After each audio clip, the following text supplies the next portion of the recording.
औज़ुबिल्लाहिमिनश्शैतानिर्रजीम बिस्मिल्लाहिर्रहमानिर्रहीम। मोहतरम सदर मोअज़्ज़िज़ असातिज़ा और मेरे प्यारे साथियों, अस्सलाम वालेकुम। आज मेरे तकरीर का उन्वान है अल्लाह ताला हमसे कितनी मोहब्बत करता है। 70 माओं से ज़्यादा मोहब्बत करने वाला रब मेरा अल्लाह है। मेरा रब रहमान और रहीम है। कौन है मुसीबतों के बादलों को हटाने वाला?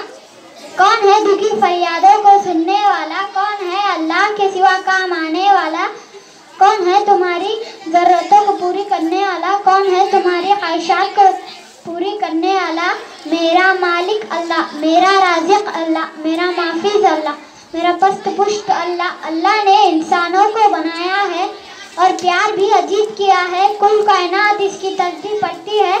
ज़मीनों और आसमानों का बादशाह है, हर चीज़ पर कादिर है। अकेला महबूब शहंशाह, किसी का मोहताज नहीं। कुरान में फरमाता है, ए इब्ने आदम, तू जब तक मुझे पुकारता रहेगा, मुझसे उम्मीद रखेगा, मैं तुझे माफ़ करता रहूँगा। मैंने तुझसे प्यार किया है, तू भी मुझसे प्यार कर।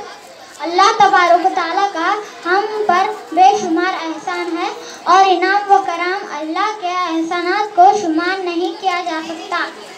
अल्लाह ने जहाँ में बहुत सी नियामतों, बरकतों और रहमतों से हमें सरफराज किया है और साथ ही साथ हमें हुक्म भी दिया है कि हम इन नियामतों के दिल से शुक्रगुजार हो। मगर अफसोस, इंसान बड़ा नाशुक्रा है। रज़ाए रब पे राज़ी रहा, रज़ाए रब पे राज़ी रहा, ये हुर्फ़े आरज़ू कैसा? खुदा खालिक, खुदा मालिक, खुदा खालिक, खुदा मालिक, खुदा हाकिम तू कैसा? इस अल्लाह से दोस्ती लगाओ मेरे अजीज़ों, जो शरक से ज़्यादा करीब है, जिसे सुनाने के लिए ज़बान हिलाने की भी ज़रूरत नहीं। अपने दिल के धड़कनों में पुकारा और लब्बैक कहता है। ये है मेरा, आपका, हम सब का अल्लाह। जज़ाकल्लाहु खैर।